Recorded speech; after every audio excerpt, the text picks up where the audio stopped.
요한계시록 4장 쉽게 읽기를 시작하겠습니다. 자, 성경은 이 장르별로 이렇게 모아져 있습니다. 이사야는 예언서죠. 그러니까 선지서에 들어있고, 민수기 또는 신명기는 율법서죠. 그러니까 모세오경에 붙어있는 거예요. 또 신약의 사도행전은 역사죠. 그러니까 복음서 다음 역사가 이렇게 나오고 있습니다. 자, 요한계시록도 장르가 분명히 있습니다.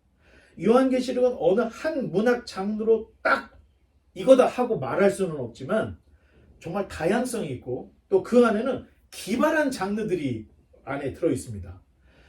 화면 보시면 요한계시록의 내용과 양식을 볼 때 비밀에 붙여진 묵시문학 쪽 요소가 있어요. 또 요한계시록 전체를 볼 때는 7 교회에게 보내는 편지로 되어 있죠. 또 내용을 전달하는 방식은 구약의 선지자가 선지서를 쓰는 이런 모습으로 기록이 되어 있어요. 그래서 기독교 예언서다. 그래서 요한계시록의 장르를 보면 자, 이런 형식으로 우리가 볼 수가 있습니다. 자, 하지만 잊지 말아야 할 것은 요한계시록은 요한이 보고 들은 것을 기록한 예언서예요. 그래서 다른 성경보다는 어렵습니다. 자, 하나님이 시내산에서 모세를 불렀죠. 그리고 뭘 주셨죠? 율법. 자, 그 율법은 십계명이라고 하는 두 돌판에다가 하나님이 해가지고 십계명을 써서 준 거야. 자, 그러니까 고민할 것도 없어요. 그냥 읽고 듣고 지켜 행하면 아주 깨끗하게 정리가 되는 거예요. 하지만 요한이 구약과 신약 성경의 맨 마지막에 쓴 이 요한계시록은 본 것을 기록했기 때문에 무엇을 어떻게 봐야 하는지, 어떻게 봤는지, 또 그것이 우리에게 어떤 의미가 있는지 이런 것들을 찾아내는 것은 우리 독자들의 몫이다. 자, 그래서 요한계시록이 좀 어려운 면이 없지 않아 있는 겁니다. 자, 이제 4장 1절 읽어주시기 바랍니다. 이 일 후에 내가 보니 하늘에 열린 문이 있는데 내가 들은 바 처음에 말하던 나팔 소리 같은 그 음성이 이르되 이르러 올라오라.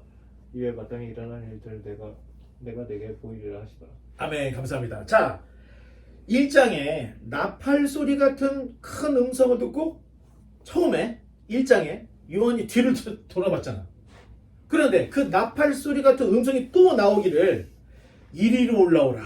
자, 4장에서 이렇게 얘기했죠. 이리로 올라오라. 이후에 마땅히 일어날 일들을 내가 네게 보이리라. 자, 나팔 소리 같은 음성이 또 나오기 시작했던 거예요. 자, 이후에 마땅히 일어날 일들, 이게 뭐죠? 장차 될 일을 이야기하는 겁니다. 자, 사도 요한이 요한계시록을 처음 시작할 때 1장 19절에 네가 본 것과 지금 있는 일과 장차 될 일을 기록하라고 주님이 말씀을 했잖아요. 자, 우리 다음 그림을 보시면 그렇죠. 1장은 네가 본 것이 나와. 그리고 2장, 3장은 교회들이 당하고 있는 지금 있는 일에 대한 이야기가 나와. 그리고 4장부터는 앞으로 장차 될 일에 대한 이야기. 그래서 그때 그 요한계시록 끝날 때까지가 지금 장차 될 일에 대한 이야기가 쭉 기록이 되어 있는 겁니다. 자, 주님께서는 요한을 천상으로 올리셨는데 장차 될 일을 보여주시기 위해서 들어올렸다는 거예요. 자, 다음 페이지를 넘겨보면 그렇죠? 우리가 이제 보면서 봐야 되니까 1절을. 자, 그런데 장차 될 일을 보여주기 위해서 주님께서 올라오라 하라고 얘기를 하셨는데 수많은 요한계시록 주석가들 이 부분을 추거다. 이렇게 해석을 해요.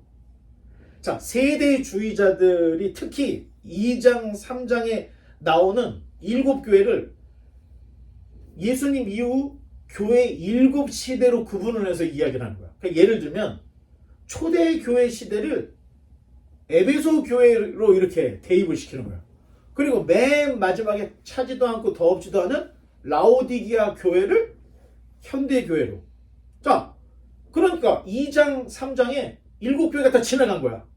그러면 4장부터는 어떻게 돼요? 예수님이 요한을 이리 올라오라, 올라갔으니까 휴거가 된 거다. 자, 이렇게 해석을 한다는 겁니다. 이게 잘 됐다는 얘기가 아니고 이렇게 엉성하게 여태까지 성경을 해석을 해왔다는 거예요. 지금 봐.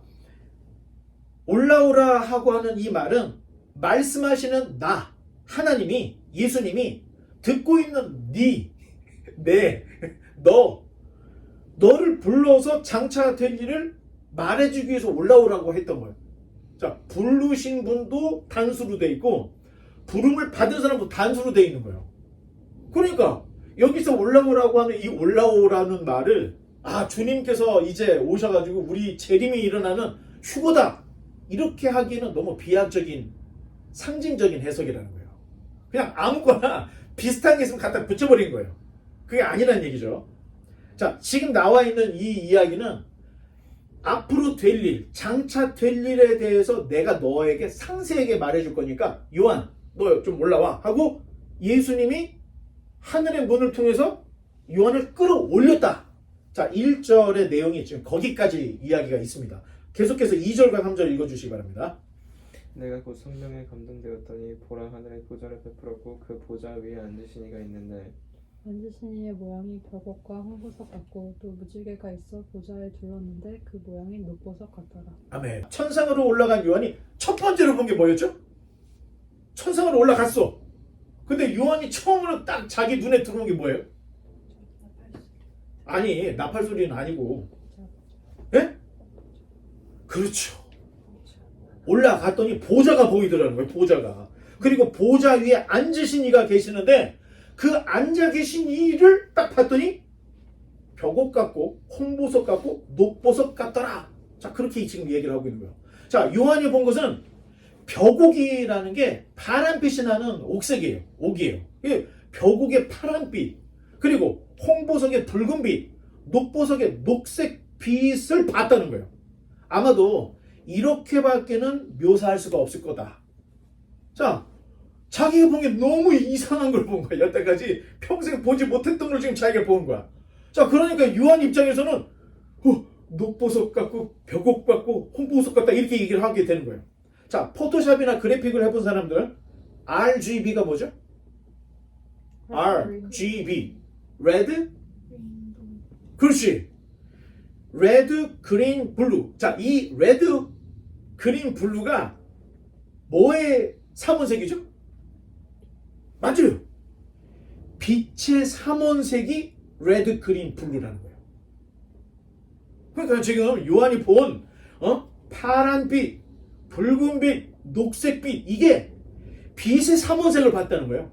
자, 조심스럽게 접근한다면 요한이 본 보좌에 앉아 계신 이는 빛의 근원으로 계시다는 거예요. 빛의 근원으로. 세 개의 빛, 즉 파란빛, 붉은빛, 녹색빛.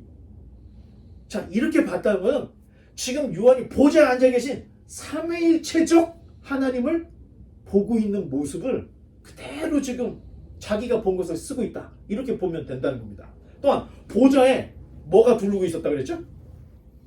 무지개가 두르고 있었는데, 자, 무지개라는 것은 불순종과 교만에 빠진 인류를 하나님이 물로서 심판을 하셨는데 하나님이 노아에게 무슨 약속을 주셨죠?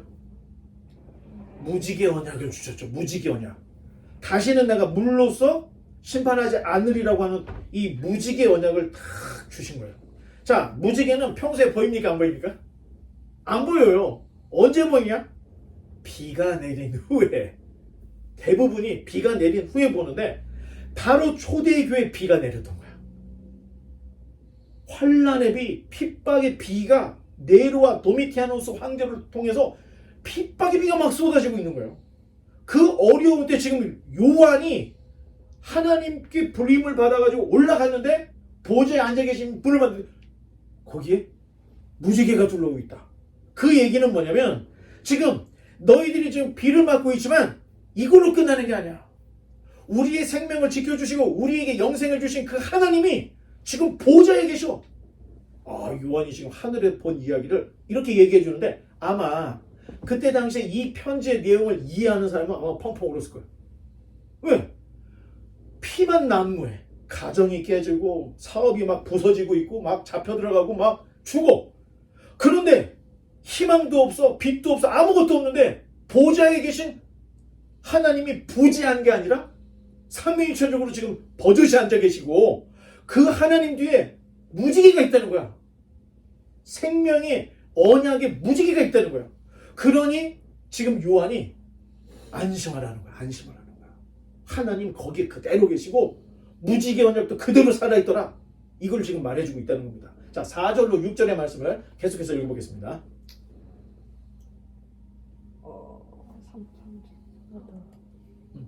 4절로 또 6절. 보좌에 둘려 24보좌들이 있고 그 보좌들 위에 24장로들이 흰 옷을 입고 머리에 금관을 쓰고 앉았더라. From the throne came flashes of lightning and the rumble of thunder, and in front of the throne were 7 torches with burning flames. This is the sevenfold Spirit of God. 보좌 앞에 수정과 같은 유리바다가 있고 보좌 가운데와 보좌 주위에 4 생물이 있는데 앞뒤에 눈들이 가득하더라. 아멘. 감사합니다. 이거 여러분이 SF 영화를 많이 본 사람이라면 리딕 또 무슨 뭐 스타워즈 뭐 이런데 한 번쯤은 스쳐 지나간 내용인데, 자 다음 그림 넘겨볼까요? 자, 이거 지금 SF 영화 보면 비슷하게 나오는 게 이게 다 성경에 나와 있는 것도 패러디한 거예요. 천상에 올라간 요한의 눈에 첫 번째 들어온 게 하늘의 보좌였고 이제는 하늘 보좌 주변이 스케치가 되고 있는 거야. 자, 보좌 옆에 내용이 어떤 게 있는지 지금 스케치가 되고 있는데, 자, 보좌 주변에 뭐가 있어요? 24보좌가 있고 그 위에 24장로들이 흰옷과 금관을 쓰고 앉아있는 모습이 딱 보이더라. 그리고 하나님의 보좌에서는 번개와 음성과 우레소리가 나는 거야. 자, 아니 왜 하나님은 화가 나셨는지 번개, 음성, 우레소리를 내셨을까? 이게 연약한 인간이 하나님 앞에 설 때는 이렇게 두려운 모습이라는 것을 보여주고 있다는 거예요. 자, 7 영의 등불. 자, 7 등불이라는 게 성경에 다 답이 나와 있잖아. 7 영이라는 게 주님의 7 영이라 성경이 다 나와 있어요. 그 7 영이라는 것은 완전함을 이야기하는 거죠. 그리고 그 앞에 자 여기 다 수정과 같은 유리바다가 있고 보좌 가운데 보좌 주위에 4 생물이 있더라.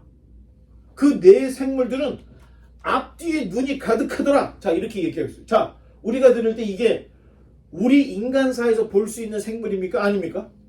아니죠. 자, 24 그 보좌와 장로들은 신구약 성경에 나오는 모든 하나님의 백성을 대표하는 24명이구나. 우리가 이렇게 생각하면 됩니다. 이미 우리는 성경에 등장하는 위대한 아브라함이나 뭐 누구나 해가지고 그 위대한 인물들을 알잖아요. 그런데 자, 그런 인물들이기 때문에 흰 옷을 입고 있는 거야. 그런 인물들이기 때문에 금 면류관을 쓰고 있는 이런 모습으로 지금 그대로 우리에게 보여주고 있는데, 이 24명이 누구인지를 밝히고 있습니까? 안 밝히고 있습니까? 그래요. 지금 요한은 보좌를 본 거야. 그리고 그 주위에 이런 모습이더라는 거지. 오! 여기 아브라함이 있네. 오, 여기 다윗이 있네. 여기엔 별로 관심이 없다는 거예요, 지금. 자, 그런데 우리는, 아니, 그러면 24장로는 누굴까 하면서, 이제 삼손이 들어갈까? 뭐가 들어갈까? 자꾸, 이게 쓸데없는 짓이에요. 자, 마태복음 20장에 보면, 요한과 야고보의 어머니가 예수님께 가서 이런 청탁을 해요. 예수님 나라 임할 때, 한 놈은 우편에, 한 놈은 좌편에 좀 앉게 해주세요. 그랬더니, 얘가 뭘 구하는지 모르고 있네. 예수님이라면서, 내가 마시는 잔을 너희가 마실 수 있냐 그랬더니 요한하고 야고보가 네! 그러는 거야.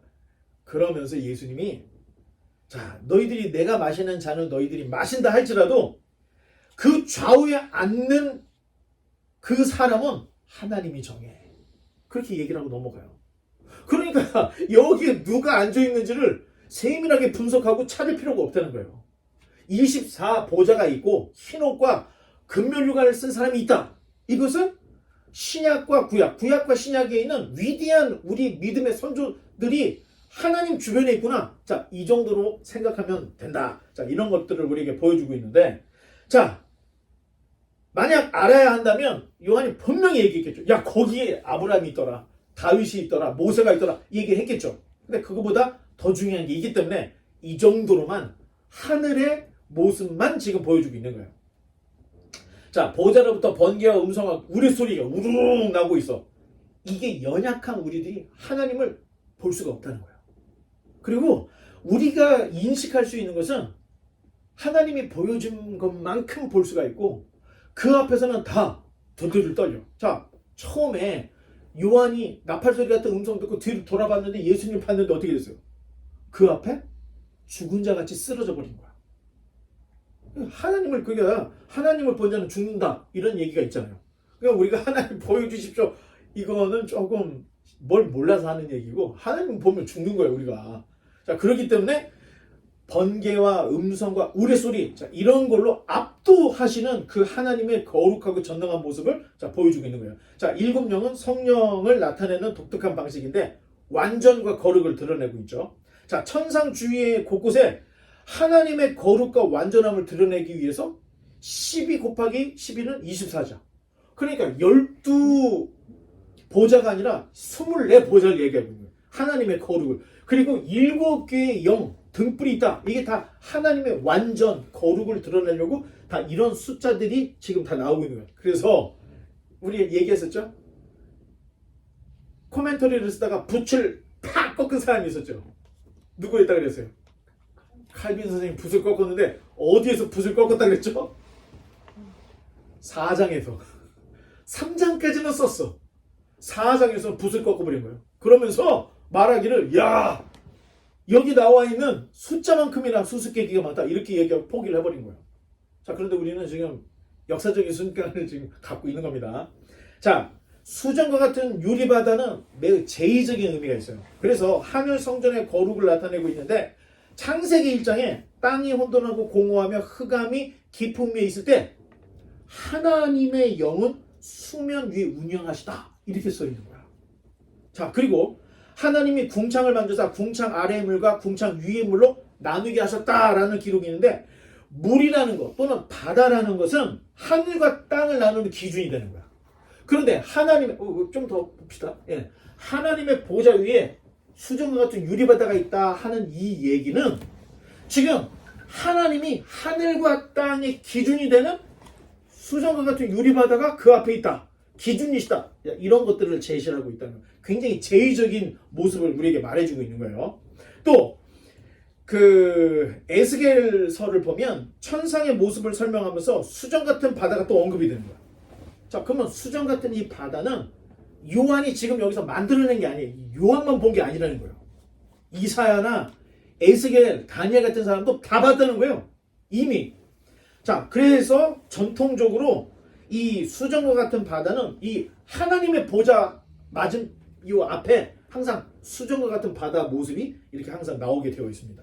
자, 이어서 하나님 보좌 주변에 매우 특별한 네 생물이 딱 등장하죠. 요분들 둘, 셋, 네 분. 자, 네 생물은 매우 특별해. 그래서 6절 하반절에 보면 앞뒤에 눈이 가득하다. 이게 참 어렵죠. 여러분, 앞뒤에 눈이 가득하대요. 우리가 볼 수 없는 존재, 이런 존재를 만나본 적이 없어. 그런데 생각해봐요. 여러분, 이 나비가 날개가 몇 개죠? 4개. 그리고 나비의 눈, 이런 곤충들의 눈을 보면 우리는 지금 보통 2개 달려있잖아. 곤충들은 눈이, 이 견눈이, 난눈이 되게 많아. 그 중에 잠자리가 난눈이 3만 개야, 3만 개. 눈이 난눈이 이렇게 있는 거야. 그래서 잠자리들은 360도를 본다는 거야. 뭔가를 볼 때. 잠자리가 뭘 잡아먹죠? 모기, 뭐 이런 해충들을 잡아먹는데 눈이 360도를 다 본다는 거야. 자, 그렇다면 지금 내 존재가 앞뒤 눈이 가득하다 하는 말은 이분들이 존재 방식이 우리하고는 틀리고 사고 자체가 우리보다 굉장히 멀티한 분이구나 하는 거를 이런 눈이 앞뒤에 가득하다 이런 표현으로 설명을 해주고 있다는 거예요. 자, 참고로 사람은 눈 2개로 몇 도까지 볼 수 있을까요? 사람은 170도까지 볼 수가 있습니다. 그런데 한낱 지금 잠자리는 360도를 본다니까. 자, 이런 걸 보면 우리가 최고는 아니다 하는 생각이 들어요. 계속해서 7절. 자, 7절 한번 읽어주세요. 그 첫째 생물은 사자 같고 그 둘째 생물은 송아지 같고 그 셋째 생물은 얼굴이 사람 같고 근데 저 생물은 날아가는 독수리 같은데. 아멘. 자, 네 가지 짐승, 네 가지 존재가 어떤 모양인지. 자, 천상의 보좌 곁에 있는 이분들의 모습이 첫째는 사자 같대. 두 번째는 송아지 같대. 세 번째는 사람의 얼굴 같기도 하고, 네 번째는 독수리 같다. 자, 이렇게 얘기를 하고 있죠. 다음 페이지. 어찌 보면 이 네 생물은 각각의 동물의 왕인 사자의 모습, 그리고 새의 왕인 독수리, 최고의 가축인 소, 만물의 영장인 사람, 각 분야의 최고성을 드러낸 이런 모습으로 네 가지 모습을 보여주고 있는 이런 것들을 볼 수가 있습니다. 자, 여기 얼굴이 네 개 있는 거 보여요? 사자, 사람, 소, 독수리, 그리고 이런 모습으로 되어 있다는 거예요. 자, 계속해서 8절과 9절을 또 넘겨서 읽어보겠습니다. 8절과 9절. 내 생물은 각각 6 날개를 가졌고 그 안과 주위에는 눈들이 가득하더라. 그들이 밤낮 쉬지 않고 이르기를 거룩하다 거룩하다 거룩하다 주 하나님 곧 전능하시니여 전에도 계셨고 이제도 계시고 장차 오시리시라 하고. 그 생물들이 보좌에 앉으사 세세토록 살아계시는 이에게 영광과 존귀와 감사를 돌리되. 아멘. 감사합니다. 이사야는 이 네 생물을 그룹이라고 얘기해. 그룹 천사라고. 영어로는 세라핌. 여러분 잠깐 다시. 아, 이사야가 없구나. 이사야서를 보면 영어로는 세라핌으로 돼 있어요. 히브리어는 케루빔으로 돼 있어요. 아, 그만 넘겨요. 이제 헷갈리니까. 여기 하나만 더 넘기면 돼요. 하나만 더 넘겨요. 네. 장난치지 말고 이대로. 자, 히브리 발음으로는 케루빔으로 돼 있어요. 아니, 그리고 어느 그 신천 뭐지 그 사람이 어느 교회에 초청이 돼서 막 요한계시록 하는데 하나님 주변에 네 생물이 있는데 그룹으로 돼 있대. 사자 그룹, 사람 그룹, 독수리 그룹, 소 그룹. 그랬더니 어느 장로님 서도 저기 이상합니다. 뭐가 이상합니까? 그 그룹은 그 그룹이 아닙니다. 케루빔, 세라핌을 우리 발음으로 그룹이라고 번역을 한 거지 A그룹, B그룹, C그룹이 아니에요. 완전히 망신을 당하는 모습인데 성경 잘못 보면 이렇게 되는 거예요. 여기서 그룹이라고 돼 있으면 보통 천사가 1그룹, 2그룹, 3그룹, 4그룹으로 돼 있고 이렇게 오해를 한다는 거예요. 그런데 정식 명칭은 이사야가 이야기하는 그룹이라고, 우리말로는 그룹, 영어로는 세라핌, 히브리어로는 케루빔이라고 돼 있는데 케루빔이라는 뜻은 타오르다는 뜻이에요. 천상의 영적 존재인데 타오르는 불 같은 존재다. 그래서 케루빔이라고 했던 거예요. 자, 보좌에서 가장 가까이 존재하는 그 존재가 바로 이 케루빔인데, 자, 화면을 보면 각각 6날개가 있다는 거예요. 다음 페이지. 자, 6날개가 있다. 위로 하나, 중간에 하나, 이렇게 6날개가 있는데, 이사야의 설명을 들어보면 이사야 6장, 그렇지. 이사야 6장 2절에 보면 스랍들이, 이 스랍 또는 그룹, 세라핌, 케루빔이라고 되어 있는데 각기 6날개가 있어서 둘로는 자기 얼굴을 가려. 둘로는 발을 가려. 둘로는 날고 있대요. 6개의 날개. 자, 우리가 생각할 때 이거 뭐야? 여러분, 5개 날개를 가진 존재가 있어요. 보통. 때로는 6개 되기도 하지. 뭐가 있을까? 비행기. 앞에 2개, 뒤에 2개, 위에 꼭지 하나. 5개. 자, 나비가 날개가 몇 개죠? 4개. 4개. 그리고 잠자리가 몇 개죠? 4개. 잠자리도 4개. 새는 몇 개죠? 2개.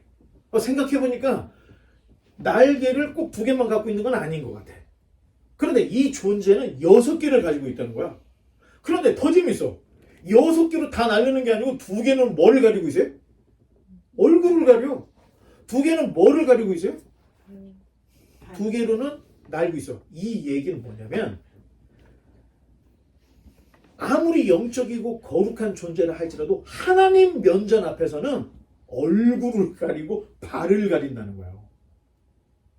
얘네들이 뭐 두 손은 옆에 이걸 하고 있고 두 손은 뭐를 먹고 있고 이게 아니라는 거야. 얼굴을 가리고 발을 가린다는 것은 거룩하신 하나님 앞에서 얼굴을 가리고 발을 가리고. 그래서 옛날 왕 앞에 자 누가 잘못을 했어.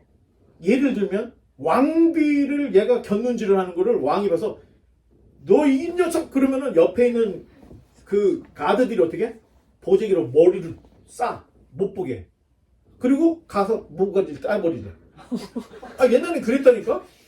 왕이 열 받으면은 그 얼굴을 보여주지 않으려고 그냥 보재기로 쏴버리는 거예요. 그리고 데리고 나가서 처리를 했어, 옛날에는. 그만큼 왕이라고 하는 존재는 우리가 눈을, 그러니까 어떤 이제 우리나라 뭐 그 사극만 봐도 왕 앞에 머리를 드는 사람이 없잖아, 다. 고개를 조아리는 거야. 숙이고 있고, 그리고 손을 가지런히 모으고 있는 이런 모습들. 이게 바로 전능하신 하나님 앞에 경배드리는 예배자들의 모습이라는 거야. 하나님 최고 가까이에 있는 이 거룩한 존재도 얼굴을 가리고 발을 가리는 거야. 그러니 우리가 하나님 앞에 예배드릴 땐 우리 눈으로 볼 수는 없지만 마치 얼굴을 가리고 발을 가리듯이 우리가 경건한 마음으로 하나님 앞에 예배 드려야 된다는 것을 이 존재를 통해서 보여주고 있는 거예요. 천상의 모습은 마치 우리의 예배 광경과 비슷한데, 자, 이 네 생물이 뭘 하고 있어요?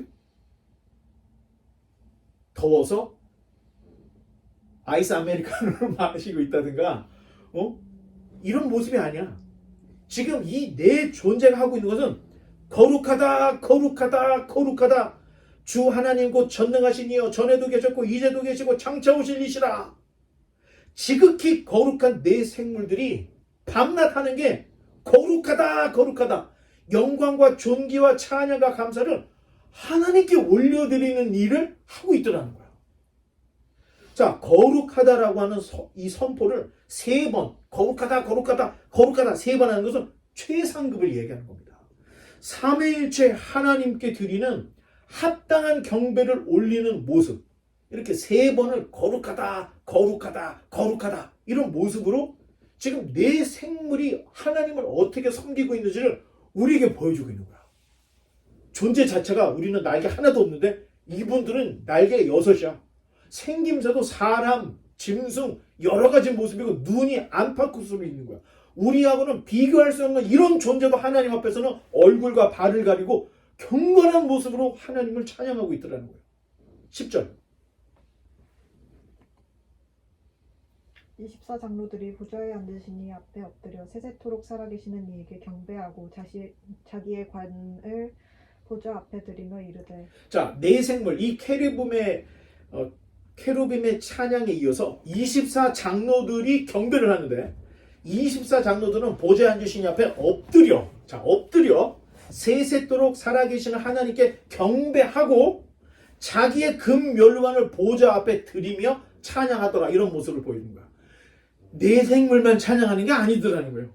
네 생물이 거룩하다 거룩하다 찬양을 하니까 거기서 딱 끝나는 게 아니고 24 보좌에 앉아있던 장로들도 엎드리고 경배하는데 자기 그 관을 벗어서, 자, 옛날 개혁 성경에는 이 관을 던지구로 돼 있어. 던지구로. 근데 이번 개혁 개정에서는 드리며라고 돼 있죠. 사실은 내려놓으며 해야 더 정확한 거야. 여러분, 이 지금 헬라 단어는 발라라는 단어인데, 오늘 발리볼이라고 들어봤어요? 공이 날라오면 그대로 탁 걷어차는 걸 우리가 발리라고 얘기를 하는데, 이게 뭐냐면은 지금 여기에서 내 그 관을 벗어서 던지다, 이거 말이 되는 거야. 그리고 이것을 들여서 들이다, 준다, 가능해. 그런데 지금 앞뒤의 흐름을 볼 때는 내려놓으며라고 해야 더 정확한 번역이 되는 거예요. 자, 네 생물도 얼굴을 가리고 발을 가리고 거룩하다 거룩하다 하는 이 판에 장로들이 이 머리를 보면서 왜 하나님께 드려? 하나님이 주신 면류관이잖아. 하나님이 24 장로들에게 흰 옷도 주시고 면류관도 주셨는데, 아니 그 장로들이 그 몸 봐가지고 왜 하나님을 드리겠어? 이유가 없는 거지. 더 정확하게는 거룩하신 하나님 앞에서 이걸 벗어서 내려놓는다. 그리고 절을 하고 경배를 하더라. 이렇게 해석을 하면 정말 내가 볼 때는 완벽한 번역이지 않을까 이렇게 생각하는데, 그나마 던지고를 드리며로 이렇게 바꿔놓기는 했어요.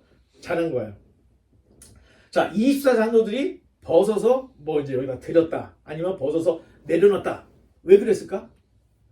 그 하나님의 거룩함 앞에서는 하나님 주변에 있는 24장로들도 자기가 쓰고 있는 면류관이 부끄러운 거야. 그 하나님의 거룩 앞에서는. 그래서 벗어서 내려놓든가 드렸던가 던졌던가 하여튼 내려놨다는 거예요. 하나님 앞에서 우리가 그 어떤 것도 내려놓을 수가 없다는 거예요. 하나님 우리에게 흰 옷을 주셨어. 그럼 이 흰 옷을 가지고 자랑할 게 아니라는 거예요.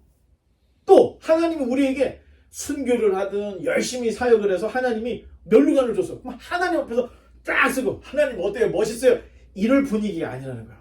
하나님이 계신다 앞에서는 자기가 쓴 면류관도 벗어서 내려놓고 하나님을 경배하는 이런 모습.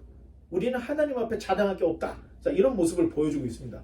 진정한 예배의 모습? 여러분, 참된 예배는 무엇인가? 자, 이런 책들도 많이 있는데 진정한 예배의 모습이 바로 지금 4장에 나와 있는 거예요. 요한계시록 4장에. 그 예배의 주제가 무엇이었는지, 그 예배, 그 찬양의 주제가 무엇인지를 딱 보면 우리의 예배의 방향이 딱 정해지는 거예요. 11절 계속해서 읽어보겠습니다. 11절. You are worthy, O Lord our God, to receive glory and honor and power, for you created all things, and they exist because you created what you pleased. 아멘. 찬양의 주제가 딱 나오는 거예요. 스랍들 그리고 24 장로들이 하나님이 만물을 지으신 창조주이시기 때문에 찬양을 받으셔야 합니다. 거룩합니다. 거룩합니다 하면서 계속 하나님 앞에 찬양을 드리고 경배하고 예배하는 모습을 보여주는 거예요. 예배는 나의 기쁨, 나의 행복, 나의 만족, 나의 평안을 위해서 드리는 게 아니라는 거예요. 신앙의 대상이 되시는 하나님을 정확하게 알면 만물의 창조자로서 전지전능하신 하나님 앞에 무릎을 꿇고 예배를 드리게 된다는 거예요. 그래서 우리 사도신경의 맨 첫 줄이 뭐죠? 전능하사 천지를 만드신으로 나오죠. 정확한 거예요. 하나님이 우리의 창조주, 세상을 만드신 창조주이시기 때문에 찬양을 받으시기 합당하십니다. 이건 내 만족이 아니라는 거예요. 하나님께 그 가치를 올려드리는 거예요. 자, 사도 요한이 천상에서 본 것은 창조자 하나님, 언약의 하나님께서 변함없이 그 보좌에 앉아 계시다. 그러니 고통을 받고 환난을 받는 형제 자매들이여 두려워하지 말라. 자, 이 얘기를 하고 있습니다. 비록 세상 권력이 교회들을 박해하고 있는, 또 교회들이 쓰러지고 있는 것 같지만 하나님께서는 변함없이 그 보좌에 앉아 계시고 교회를 박해하는 황제의 보좌하고는 비교가 되지 않을 천상의 존재로서의 그 보좌 위에 계시고 그 보좌를 보좌하는 24장로 네 생물 천군 천사를 보여주면서 우리에게 그러니 너희 하나님이 아직도 보좌에 앉아 계시니 너희가 두려워할 일이 아니야. 하나님은 보좌의 좌정에 계셔. 사도 요한이 지금 이걸 얘기해주고 있다는 거예요. 그런데 문제는 자, 요한이 천상에 왜 올라갔죠? 장차 될 일을 보러 갔잖아. 그런데 지금 4장 내내, 이게 11절이 끝이에요. 4장 내내 지금 앞으로 장차 될 일은 하나도 안 나왔어. 더군다나 그렇게 보고 싶었던 예수님도 보지 못하고 있어. 지금 천상에서 요한이 본 것은 보좌, 그리고 24장로, 그리고 네 생물, 그리고 그들이 찬양하는 모습, 여기까지만 우리에게 얘기하고 있는. 답답하죠. 본론이 왜 안 나오고 서론이 길어? 4장에서는 천상으로 올라간 요한이 본 그 광경만 지금 보여주고 있는 거고, 다음 시간에 볼 5장에 드디어 요한이 그렇게 보고 싶었던 예수님이 딱 나타나. 완전 대감동인 거죠. 그리고 거기에서 하나님 보좌 우편에 두루마리가 있고, 이 두루마리를 열거나 펼 사람이 없다니까 요한이 엉엉 우는 거야. 아니 예수님은 어디 계시고 이 지금 인봉 7개 인봉된 이 책을 열 사람이 없는 거야 하면서 막 울고 있는 거야. 그랬더니 옆에서 장로가 야 울지 마. 유다 지파의 사자가 이겼어. 그랬는데 유다 지파의 사자는 어린 양의 모습으로 나오더라는 거야. 자, 이런 이야기가 이제 5장으로 이어지고 있습니다. 이거 굉장히 요한이 자기가 본 거를 그대로 지금 기술을 하고 있는 거예요. 근데 이 기술은 구약에서 에스겔이나 다니엘이나 이사야가 본 거하고 다르잖아. 그래서 구약을 모르고 신약만 읽으면 이상한 데로 빠져버린다는 거예요. 지금 나왔던 거의 대부분의 부분적인 내용이 구약의 선지자들이 본 내용하고 다 일치하는 내용들이 다 기록되어 있는 거예요. 유리바다뿐만 아니라. 자, 이제 말씀의 결론을 맺겠습니다.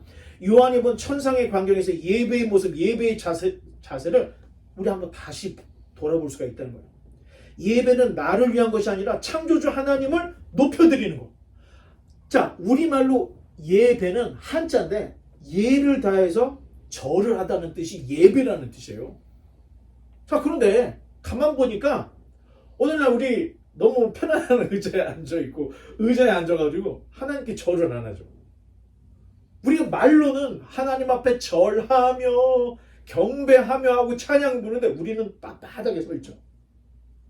그런데 부처는 어떠죠? 108번내 하면서 그 앞에서 108번을 마음에 어떻게 되죠? 무하마드? 알라?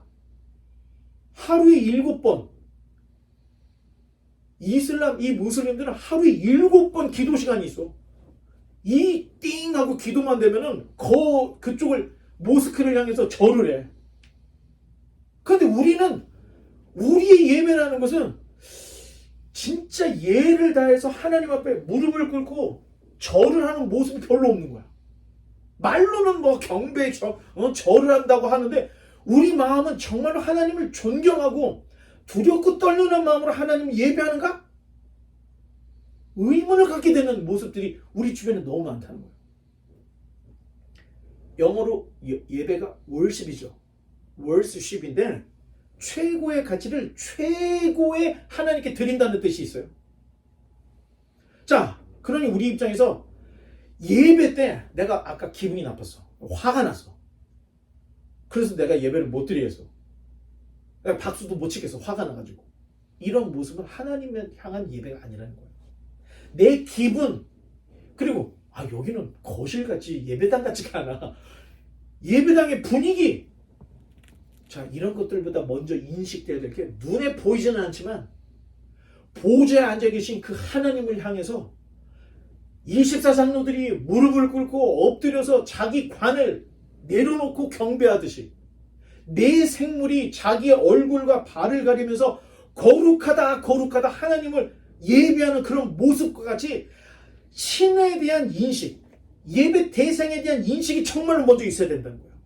그래야 내 지금 기분이나 나의 어떤 이런 분위기에 휩싸이는 예배가 아닌 감정에 휩싸이지 않은 정말로 하나님을 하나님 되게 하는 예배를 드릴 수 있다는 거예요.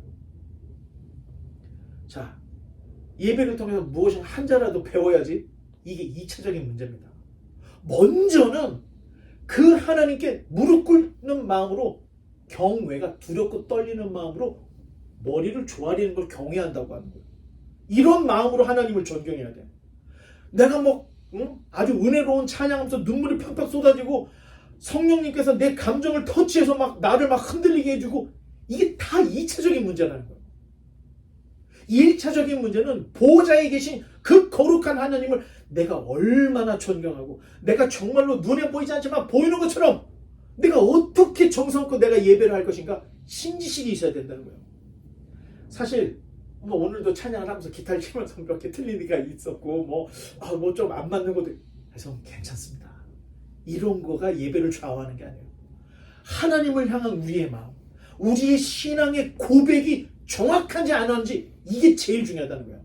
내가 과연 하나님을 어떻게 얼마나 알고 있는가, 이게 내 예배의 질을 완전히 결정해 준다는 거예요. 하나님이 아닌 내 감정으로 열심히 뚱땅거리면 예배하는 거, 이거는 제의밖에 안 된다는 거예요. 이런 거 다 아니고 정말로 하나님을 알고 하나님을 두렵고 떨리는 마음으로 우리가 예배할 수 있는 예배자. 자, 바라기는 요한계시록을 통해서 하나님을 향한 우리의 신앙의 고백이 좀 교정이 됐으면 좋겠어요. 이게 관념적으로만 하나님이 아니라 정말로 그 하나님이 계시니 내가 어떻게 행동을 해야 될까? 하나님이 계시니 내 신앙의 고백이 얼마나 무게가 있어야 될까? 이렇게 내 신앙의 고백이 좀 교정이 되고 더 견고하게 되어서 이제 다시 오실 주님을 구체적으로 바라고 소망하고 대망하여서 관념적이고 습관적이고 어떤 이런 신앙이 아니라 이제 오실 그리스도를 기억하고 내 앞에 닥쳐있는 하나님 나라를 보면서 우리의 신앙과 믿음이 더 구체적으로 성장할 수 있는 저와 여러분 되시기를 주님의 이름으로 간절히 축원합니다. 기도하겠습니다.